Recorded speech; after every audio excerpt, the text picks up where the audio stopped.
So good morning, ladies and gentlemen. It's a late morning. My name is Harald Oberhofer, and it's my great pleasure to welcome all of you to this edition of FIW-Trade Talks. The FIW-Trade Talks is an online series, which you can obviously see, in which we discuss current trade policy topics with renewed experts in the field. The talks are financially supported by the Austrian Federal Ministry of Digital and Economic Affairs, and we are very grateful for this financial support.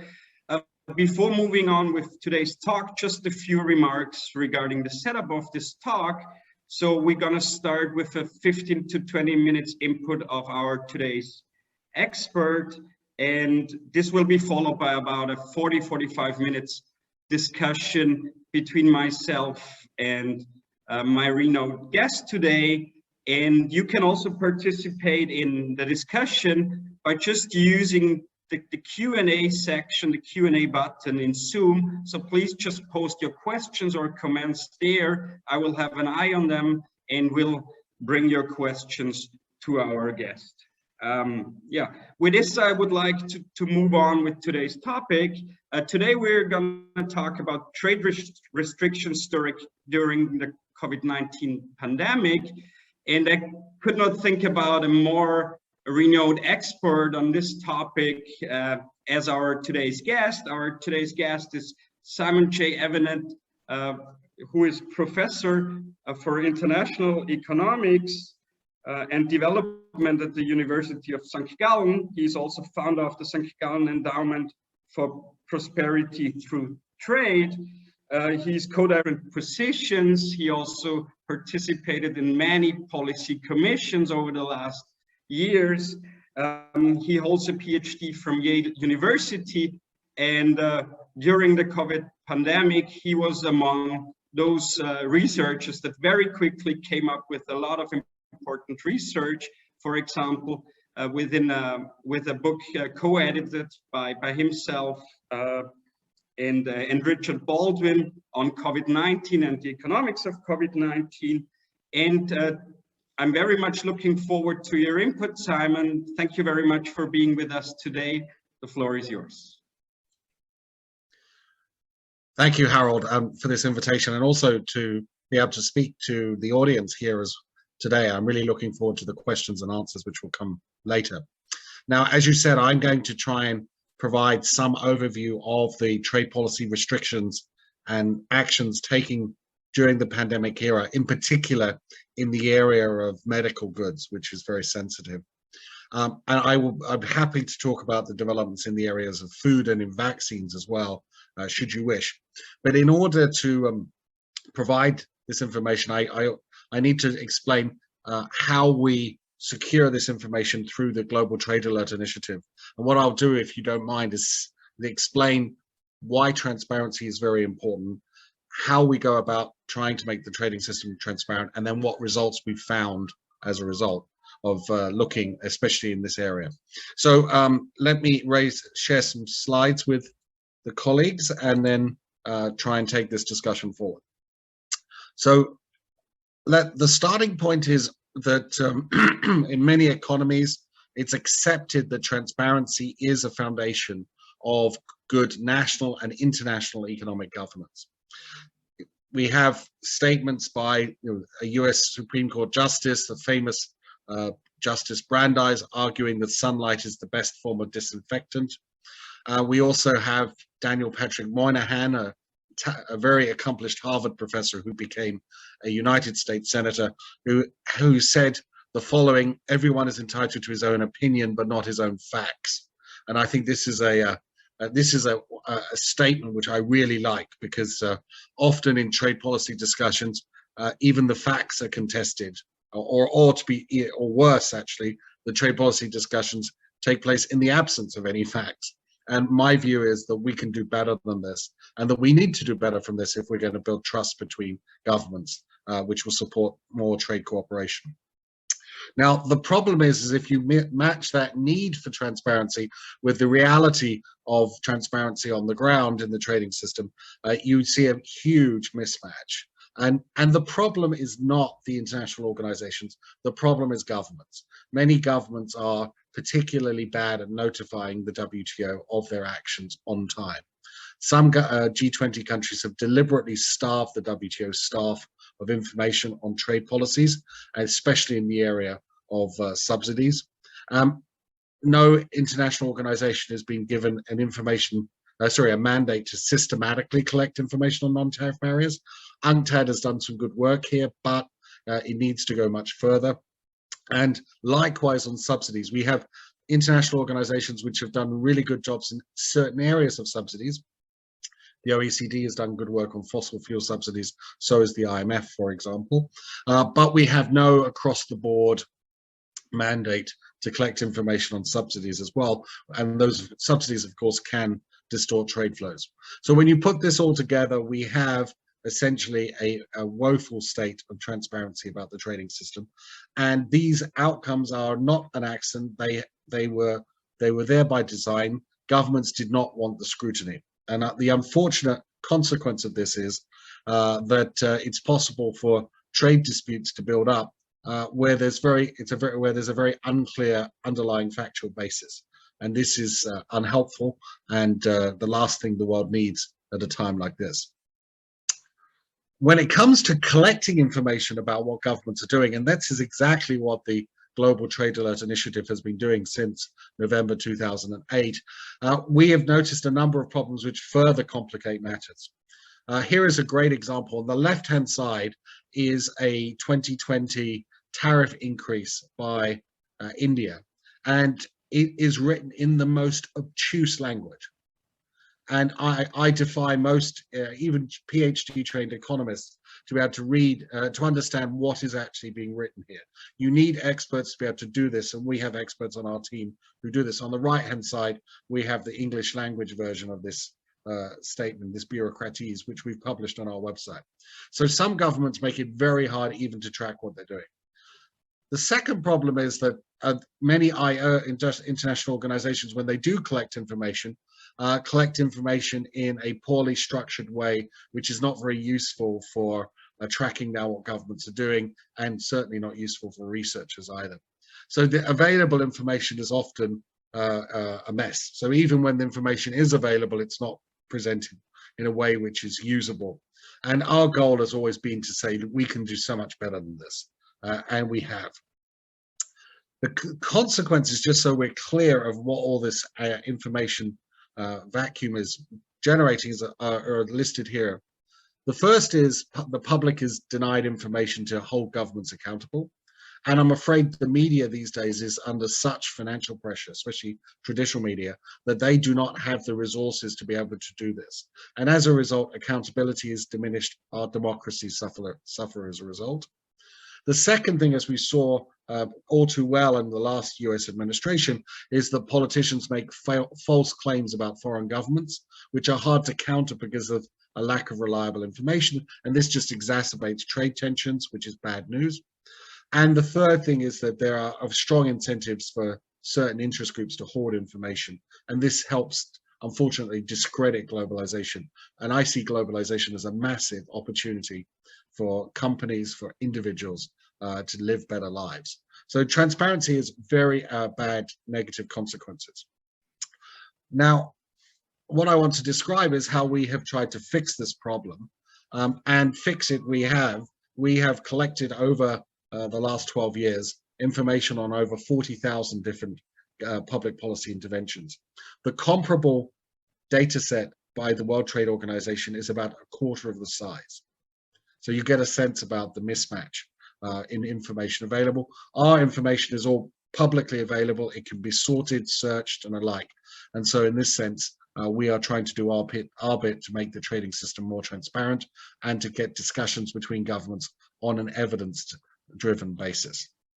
How do we work? Well, we source information on what governments are doing, largely off government websites. We systematically track them. We document and tag information on public policy changes which are likely to affect international business. We review them using 7 tests, and only if 7 tests are met is data included in our website or information included. So there's a very serious filtering process and review process, and we use the data and we update the data as new information comes forward. So we have a very rigorous methodology which has been applied for 12 years. The types of information we report are which country is taking the action, which level of government, what policy intervention, which firms are eligible for the support, dates as to when things come into effect. Very useful for policymakers and for analysts, which products are affected, which HS codes are affected, which sectors are affected. And lastly, the critical thing, what's our assessment about whether the policy intervention favors local firms or foreign firms? Does it alter the relative treatment of them? And with information on the HS codes and the sector codes, we can identify which foreign trading partners are affected. So in this way, this is how we have created this large searchable data set. The data is used for a number of reasons, number of ways, for analysis and policy recommendations. Some people like to extract our data and manipulate it themselves, presenting information. And obviously, people use our database to search what's really going on, not what governments are saying is going on. So these are the big uses of our data that we see. Now, let's turn to the pandemic, and so we can get to the subject of today's session.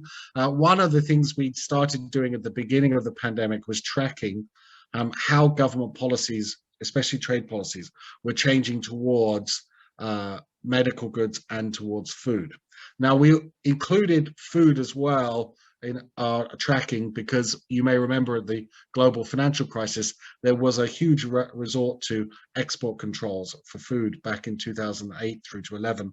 And this actually led to riots and social instability in some countries. There was a fear that this would happen again this time around. Fortunately, it's not happened, but as you know, at the moment, food prices are surging. And so we may go into a phase where this becomes a problem.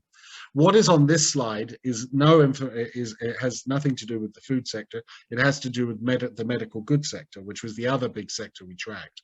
So here we're thinking about medical equipment, medical kit. Also, over time, we included information on vaccines ingredients too. And what this shows you week by week is the number of different types of policy interventions which were in force. So let's start with the dark blue line, and we start in this initiative. The world starts on the 1st of January 2020. So let's start there. Everything is compared to that benchmark. You can see as we get into April, over 200 different interventions were introduced, which liberalized medical goods trade. And this was very sensible. So we found at the beginning of the pandemic, dozens of countries were taxing imported soap, taxing imported disinfectant. And many governments took one look at these policies and said, this is nuts. At the very time we need all this health supporting medical items, we should be abolishing our tariffs. And that's exactly what many governments have done. And by and large, we've had 200 such reforms, import reforms stay in place ever since. That's the dark blue line. The light brown line, which is the second from the top, is the one which got all the media attention, however. And this is the resort to export controls, export bans, which were put on medical equipment. And you can see that they surged up to about 140 interventions in the early part of the second quarter of last year. And then the numbers fell off a little bit towards the end of last year, but are creeping back up again over time, which is very worrying. Now, you may remember that these export bans on face masks, personal protective equipment, and on the components necessary to produce things like respirators, which was so essential last year. These disrupted supply chains. They were extremely provocative measures. And even within the European Union, there were problems. The single market temporarily fractured.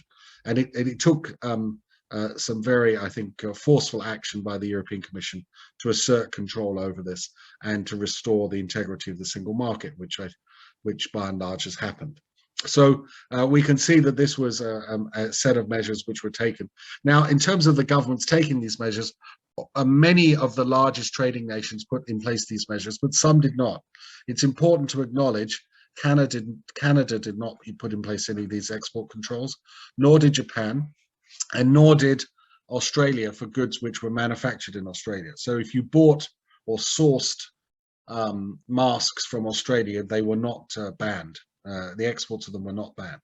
So we have G20 members who refrain from using export controls. So if anyone says, oh, everyone has to engage in export controls during the politics of this is obvious, that I would contest that actually.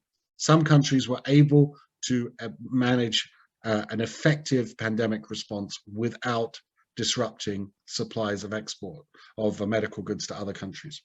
And I think those countries which refrained from using export controls in this manner will probably be rewarded over the medium to longer term, as they have established reputations as being reliable suppliers at a time of crisis.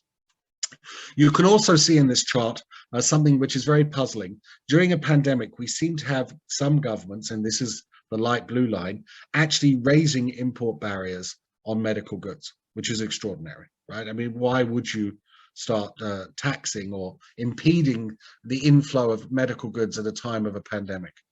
And this is a phenomenon which I find very hard to understand, either as a public health response or as a trade policy response.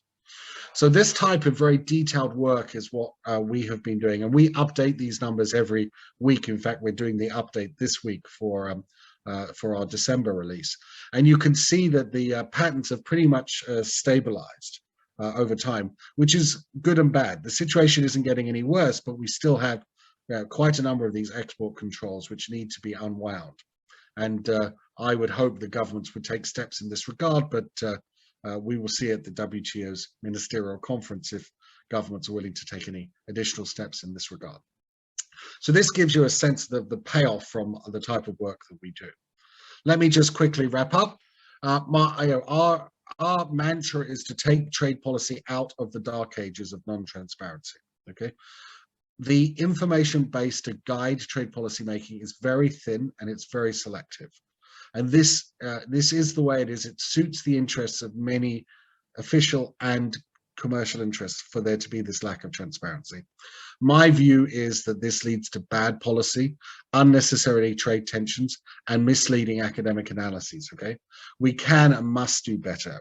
Our prosperity in Europe, as nations which are highly integrated into the trading system, depends on transparency in part to work, and we really need to join forces to make this system more transparent and to encourage people to analyze information on trade policy, so we've got more high quality analysis to inform what governments inform policymakers and the like. So this is very much the agenda I have going forward.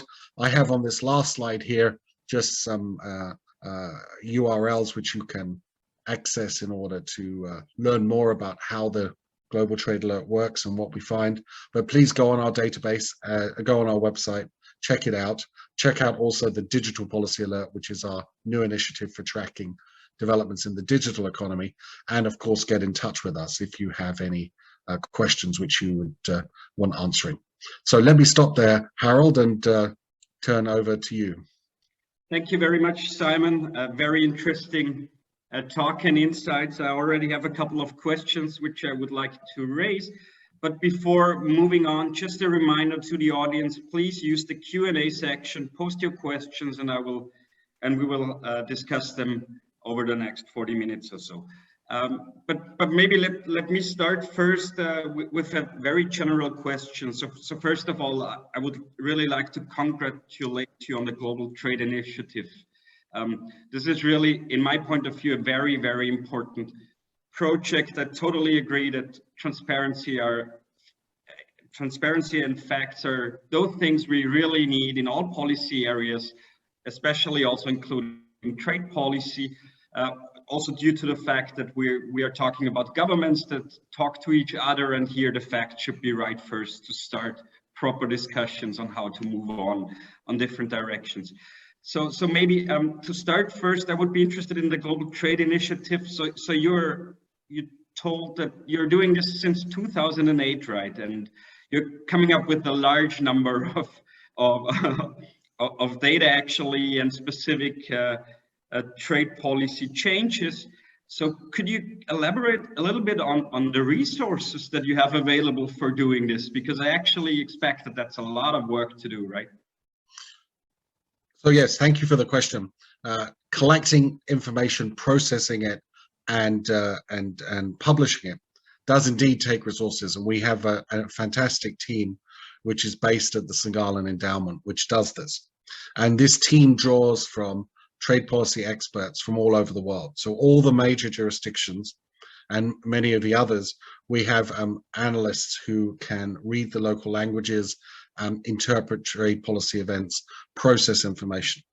Because we are processing these days thousands of public policy interventions every year, this requires having in place or putting in place systems and procedures which have to be complied with. And I must say the colleagues that are involved in that are extremely diligent and very, very systematic. So yes, we have a team. I think we now have about 38 people working at the endowment on this.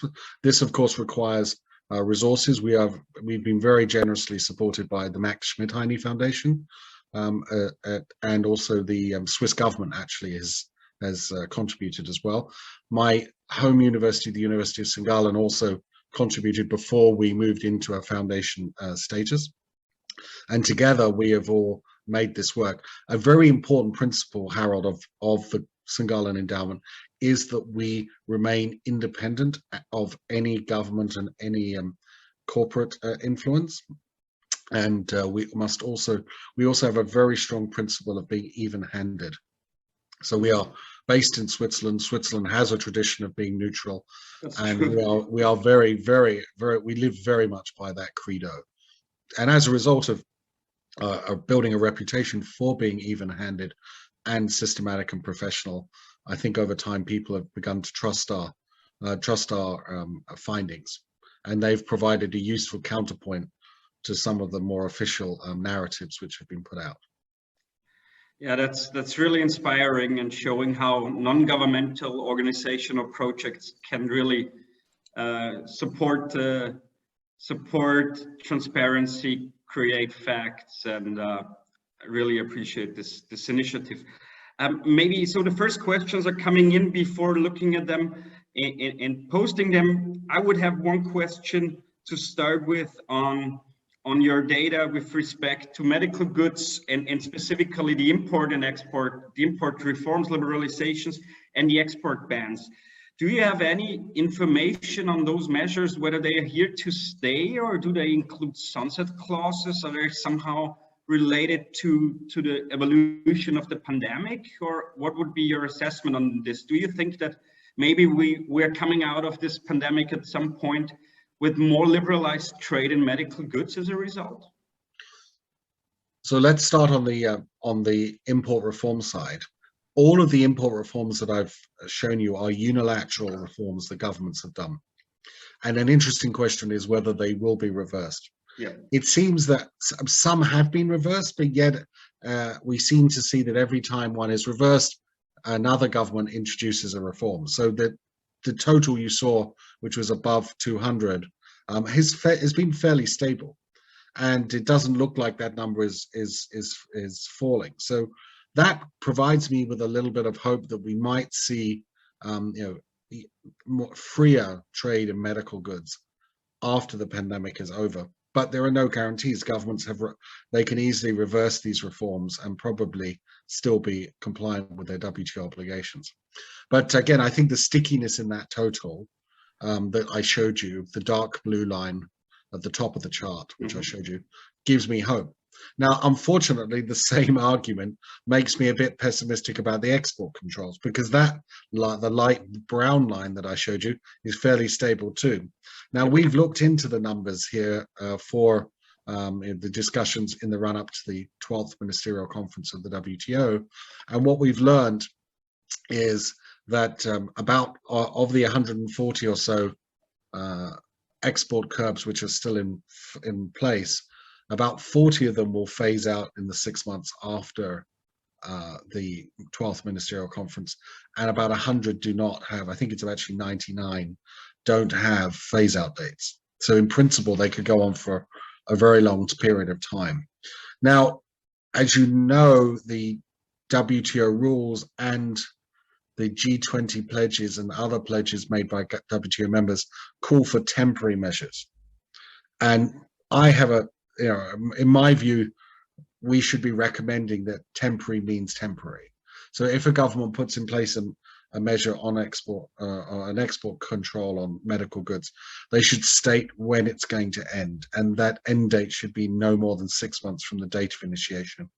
Now, it seems to me that you don't have to in any way alter the rights of governments to renew a measure, but we should adopt this basic principle that temporary means temporary. You have to have a phase out date. And I think that's useful to know, because it will, it concentrates minds in bureaucracies, and people will start asking the right question, which is, do we still need this export control? And if we don't, let's get rid of it. Let's go back to the trading system we had before the pandemic started. So I think we need that type of nudge to get governments to move in the right direction. Thank you very much. So I'm looking at the Q&A, and I think I can combine two questions that are already here. So the first one, they are basically both somehow related to your statement on Canada, Japan, and Australia. So the first one would be, have you any information why Canada, Japan, and Australia refrained from introducing export restrictions?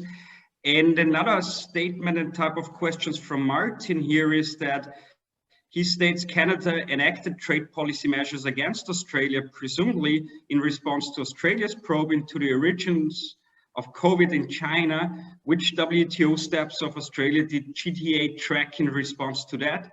Was the WTO DSU used by Australia in response? A very technical and detailed question. All right, let's start with the first question, if I may. I must say that both Canada and Australia were very strong proponents of keeping the trading system flowing freely during the pandemic. So it doesn't surprise me that they issued, by and large, they issued export restrictions. Japan was perhaps less vocal about this, so I have less information there, but I think in the case of Canada and Australia, they aligned their actions with their rhetoric, and that was valuable. We needed leadership at that time, especially given that the even larger players were all using export control. So it was actually valuable to have some countries like Japan, Canada, and Australia who were able to stand out and say, look, we don't need these tools. But beyond that, I'm afraid I don't have much more. Now, with respect to Martin's question, I think he actually means not Canada, but China. So China enacted trade policy responses against Australia, or after Australia had the audacity to ask for an investigation into the origins of COVID. It's certainly true that China took actions which affected Australian exports, and I believe we have a number of them in the database. Went now to the second steps. Please understand the Global Trade Alert covers unilateral policy actions. So if the Australians went to the WTO to complain about Chinese actions, then this is a separate process which we don't track. And the reason we don't track it is not because we think it's unimportant. It's just that is what you can find readily on the WTO database. So you can augment our information on unilateral policy changes with the information on what the Australians have been saying and doing in Geneva to get the full picture. So that would be my recommendation there. Thank you very much. Maybe just to add on this last point, you're explaining that you're just tracking unilateral trade policy in the Global Trade Initiative. In my point of view, and what we see in data, and also what we kind of try to work more on in research all over the international economics community is basically that we see that unilateral trade policies become more and more important with respect to any type of trade policies, right? So WTO is not processing very well, not progressing in terms of reforms very well. Also, it becomes more and more difficult to have bilateral or multilateral free trade agreements. This is what the European Union can talk a lot about that, actually, in terms of proposed trade agreements and the whole ratification process and so on and so forth. And I really think that that's the main contribution, which is very, very important from these data, that we get much better information on unilateral trade policy, because that's what trade policy nowadays looks like somehow. Would you agree on that? I strongly agree. I always felt that the balance of international trade research was skewed away from the unilateral. And I do not want to suggest that no one has ever looked at unilateral. After all, we have really nice literature on anti-dumping, which is, those decisions are all largely unilateral, unilateral exercise of rights which governments have. So I don't want to argue that there wasn't any unilateral work, but I do think the mix was really driven towards WTO and towards regional trading agreements, whereas in fact there's a huge amount going on at the unilateral level which was not being studied and analyzed. Part of the problem with that, part of the reason for that, is that a lot of the unilateral action is in non-tariff measures, and we have not had particularly good information available on that, which researchers can download. And so I think one of the gaps that we are being able to fill here is by providing a lot of information on non-tariff and, by the way, tariff measures. And so analysts can really dig into this much more systematically. And for those analysts which are interested in looking at the effects of different types of trade policy, they can better estimate the different contributions. And I think this will then support a stronger set of findings which officials and policymakers can draw from. Yep, absolutely agree. So, of course, we have a question on the big puzzle that you already raised, and I also noted the question down on this one, so maybe I combine both. So the question from the audience, from Beatrice, is what reasons did countries introduce important restrictions on medical goods during the pandemic? So that's the puzzle you raised. And I would like to add, do you have any hints in the official government documents on why they are doing this? Because that's the big question, right? Right.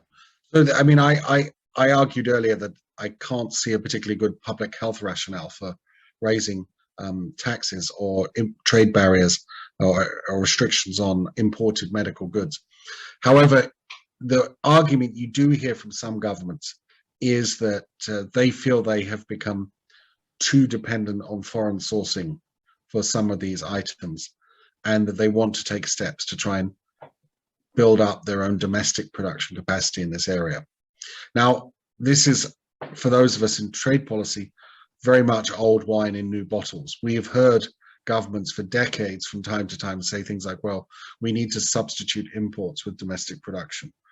The track record of doing this is not encouraging.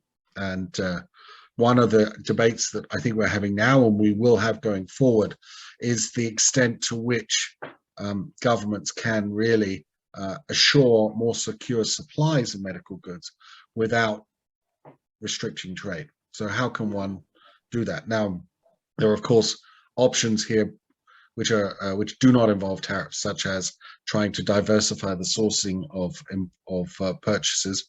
Again, as you well know, Harald, there are no free lunches in economics.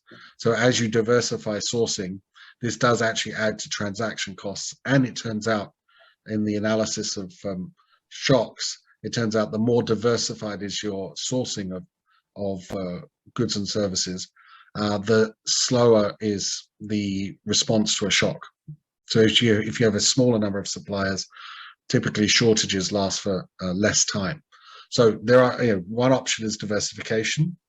It doesn't come for free. And this is, by the way, a point which I think many policymakers have not taken on board, many journalists neither.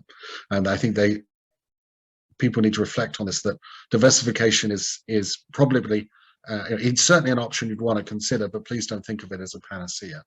And then we also have to think about other steps that governments might take. I mean, are there some forms of medical kit that we know will be needed in any pandemic, such as personal protective equipment, masks? Are these things which we can stockpile some of? And then there are stockpiling options to, who does the stockpiling? Is it the state, or do we subsidize the private sector to do it? So there are different options there which are associated with stockpiling as well. And then I think there's another very interesting line of questioning, which is a line of inquiry. Are some medical goods items which can be produced on repurposed manufacturing platforms? So maybe you have let's take the case of the disinfectant we've had to put on our hands for the last 18 months. Some of the production lines for producing alcoholic beverages have been repurposed for producing this type of disinfectant. And so we need to, I think, go through all of the different products and see, where is a diversification solution more sensible, where is a stockpiling solution more sensible, where can we assure supply through switching of repurposing of manufacturing production facilities. And if we go through in this methodical way, I believe we will be able to come up with greater levels of assurance for policymakers and for national populations that medical kit and medical equipment will be there. And these will be, I think, options which will be a lot less costly than raising import barriers, which is the instinctive response of some governments. So I think that's the issue on the table for us at the moment. Again, it's very much an ongoing discussion. Totally agree. Since you already mentioned diversification as one option that as policymakers you have available, and I would totally agree, nothing comes without costs. So we always have opportunity costs of doing things differently, for sure. At least in Austria, we have kind of a debate about reshoring production. What would be your stance on this as an alternative to diversification or to liberalization? I'm quite skeptical about reshoring as a solution to concentrated sourcing, right? Let us think about how the narrative is unfolded. There were some politicians who argued that we were too dependent on sourcing medical goods from one big country. That is a polite euphemism for China, right? This is how they often frame it. And so the argument is we source too much from China, we're too dependent on China. The solution is not to make yourself too dependent on Austria, right? The solution is not to reshore production and make yourself too dependent upon production locations within Austria. Now, some people may say, well, of course, we trust Austrians better than we trust Chinese, but the pandemic doesn't differentiate between workers in Chinese factories and workers in Austrian factories, right? So I think you don't want to concentrate.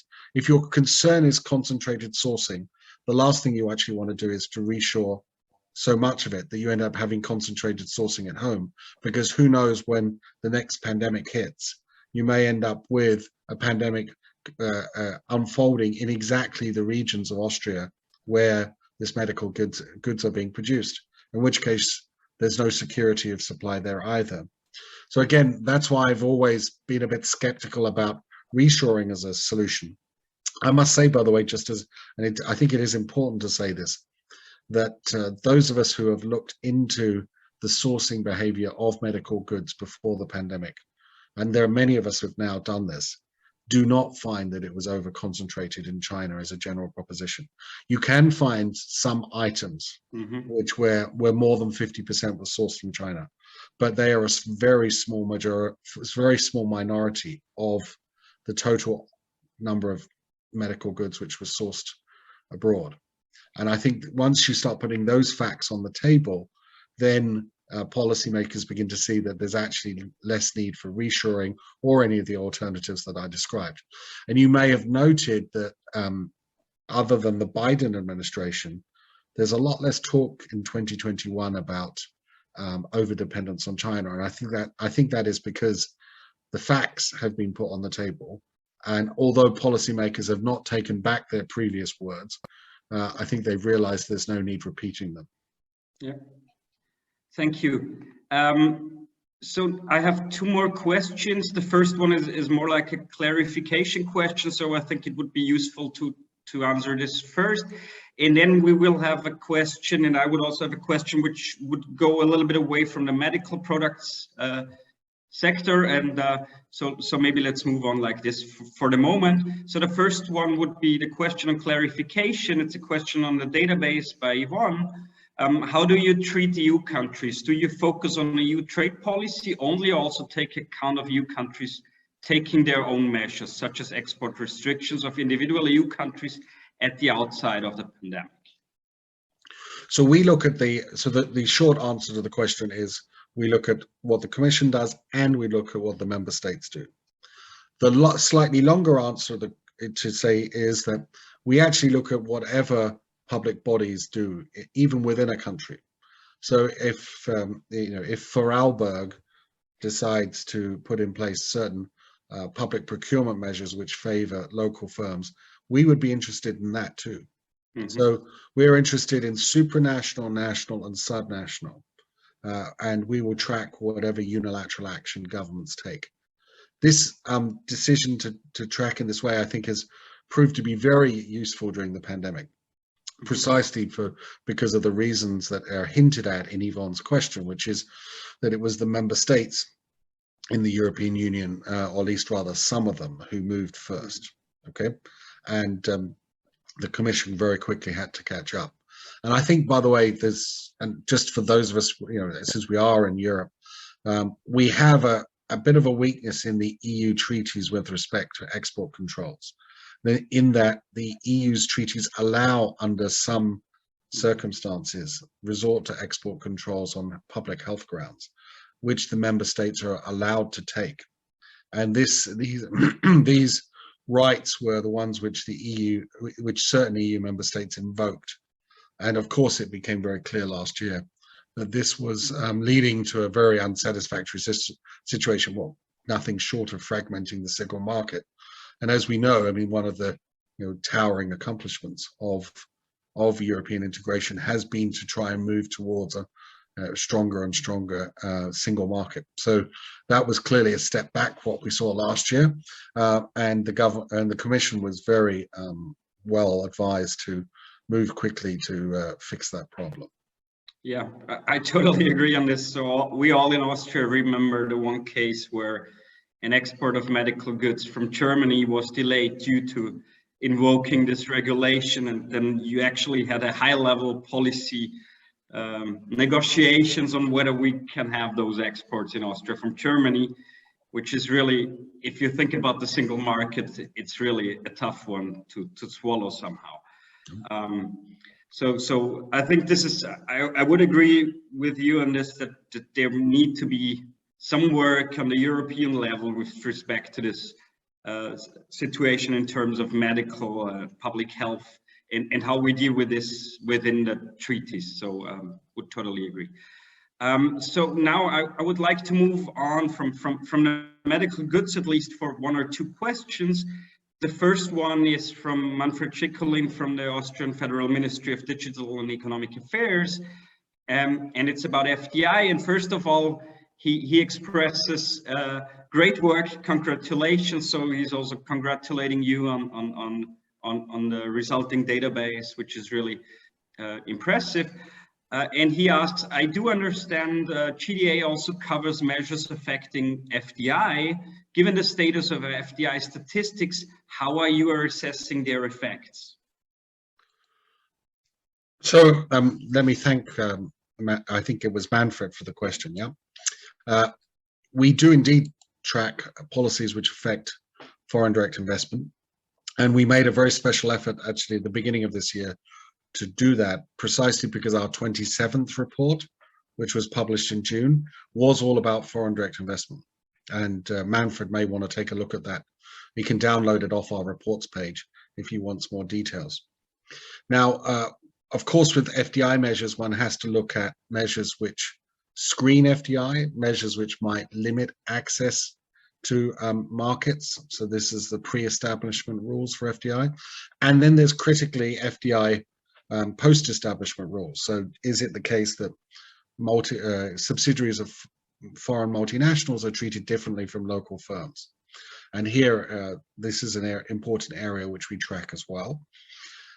So those are the three big areas that we have tracked. I would add on top of this the following, which is that please let us not forget that foreign direct investment is an option for companies, and it's a substitute for other ways of entering markets too.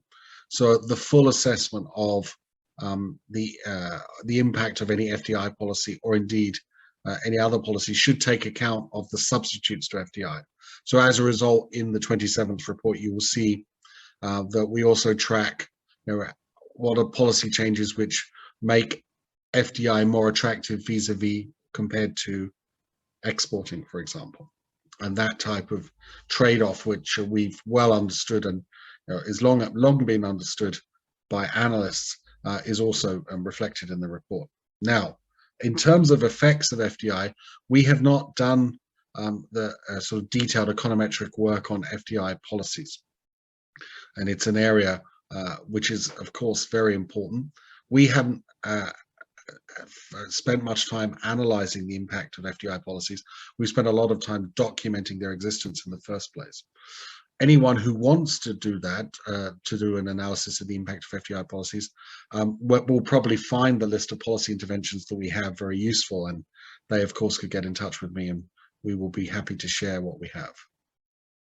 Thank you very much also for this offer to sharing the data, and that people can get directly in touch with you.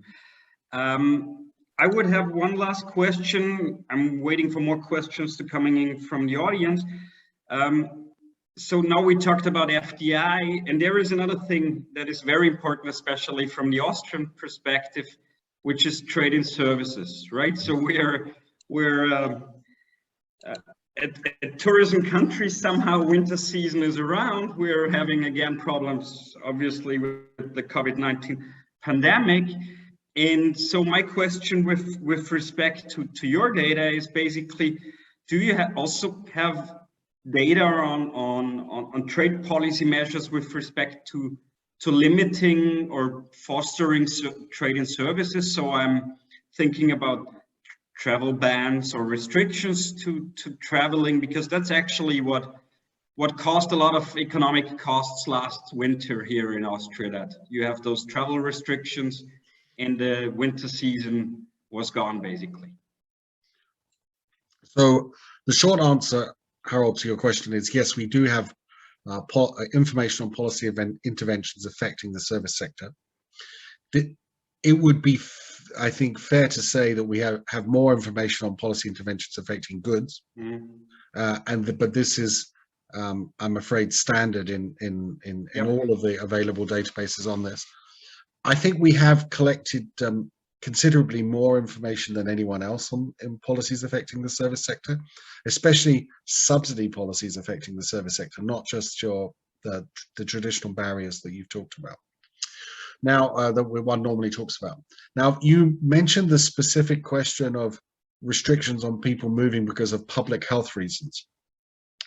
We have not collected that information because we took the view that these were actions taken largely on public health grounds, not on the grounds of trying to bankrupt Austria's skiing companies, right? So Germany didn't prevent the or governments didn't prevent movement across borders for that reason.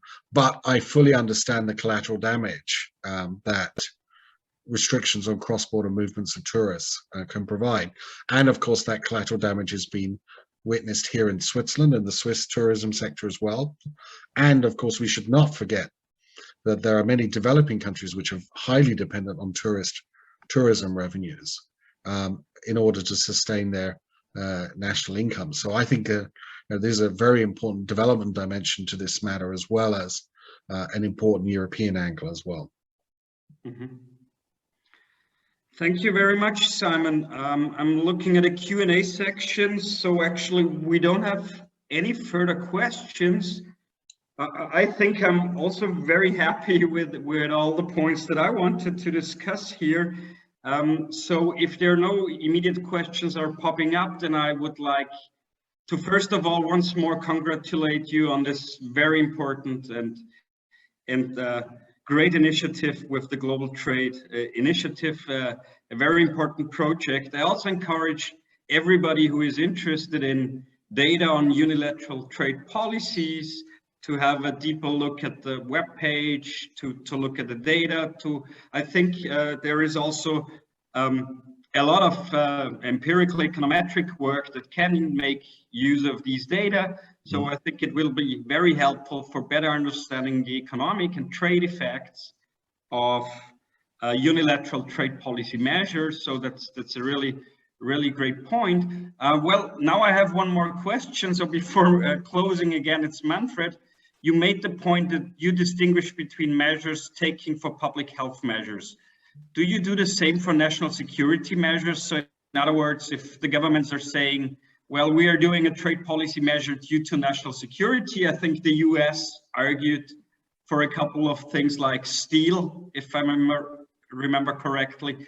In that way, would you also then not collect those data, or would you say that's kind of trade distorting anyway? So this is a really good question, and one which we had to think very hard about once the US changed its policy.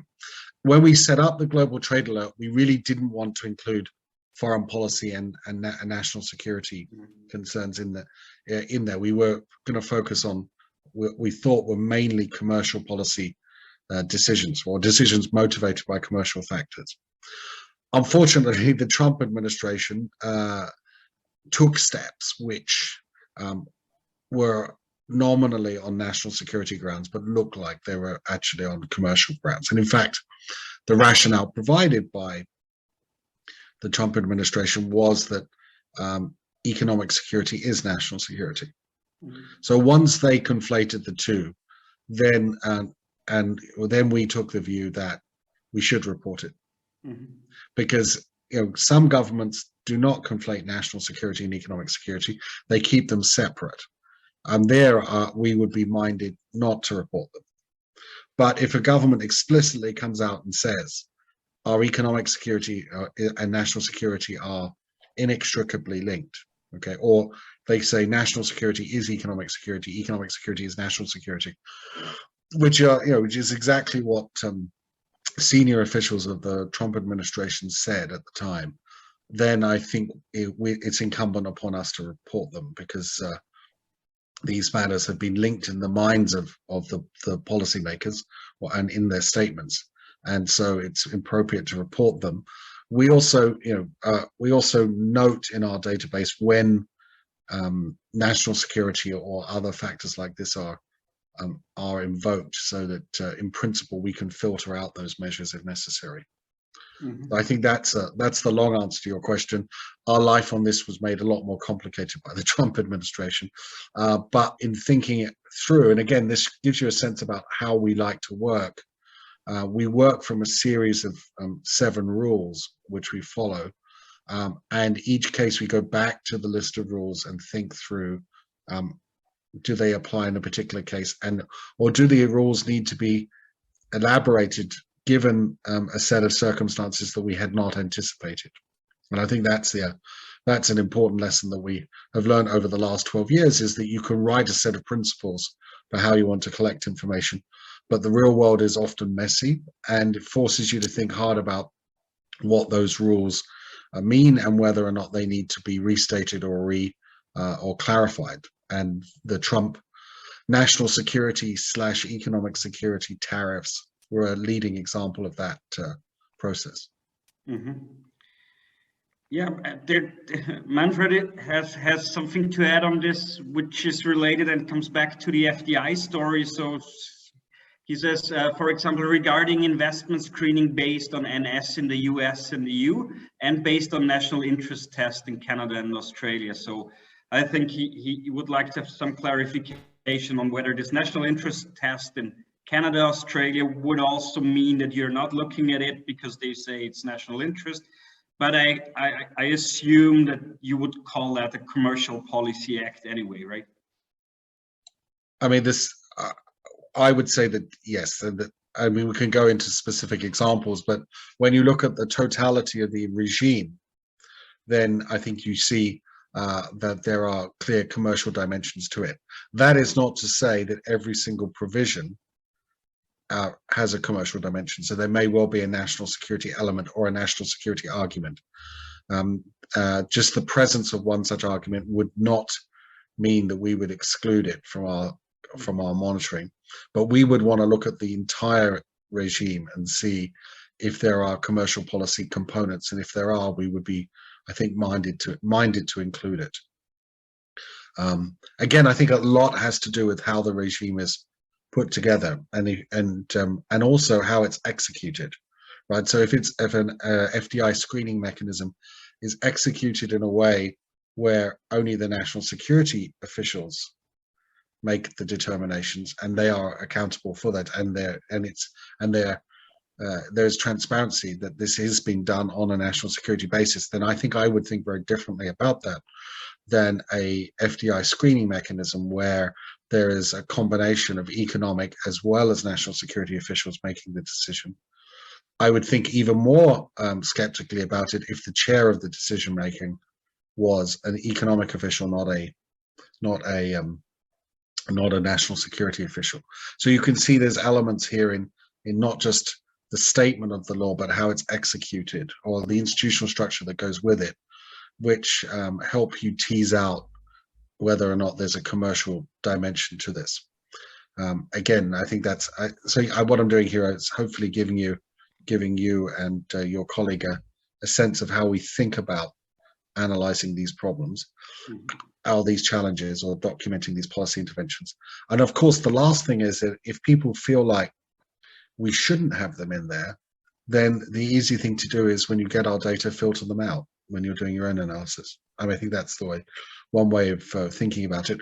At the beginning of the Global Trade Alert, there were some people who very strongly said we should not include information on anti-dumping, anti-subsidy, and safeguard actions. And our view, we thought very hard about this, and we argued that excluding them is highly contested. It's not as if it's not a consensus position amongst trade policy analysts, and that the right thing to do would be to include this information in the database, but to report statistics with and without those measures, and to allow people to filter them out if they used our database. We thought that was a way of meeting all of the different user needs, bearing in mind that the users didn't agree on whether or not those measures should be in or not. So I think, again, I'm hoping that we're giving you a sense about how we've tried to approach this in a deliberate and thoughtful manner.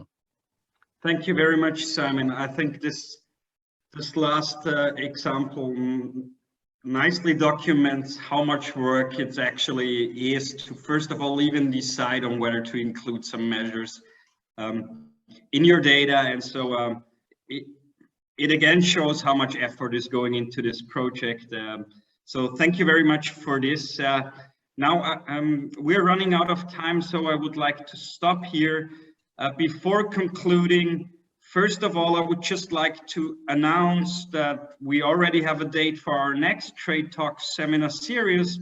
We will have our next FIW-Trade Talks with Gabriel Felbermayr from the Austrian Institute of Economic Research on December 7th at 4 p.m. And the topic will be about chaos in global value chains, so also very timely and recent topic that we want to discuss. I think we're going to make this one in German then, so because we are all in Austria then. And with this, I would once more really want to thank you, Simon, for being with us today. I really enjoyed talking to you. Thank you very much for all your insights on the Global Trade Initiative and your specific expertise on trade policy measures with specific focus on COVID-19 and medical goods trade. I hope everyone enjoyed this talk as much as I did. Now it's 12 o'clock, so for the audience, enjoy your lunch break. Simon, thanks once more for being with us today. And everybody stay healthy, and hope to see you soon in real life again. Thanks very much, and bye. Thank you, Harald. Excellent. Thank you. Bye.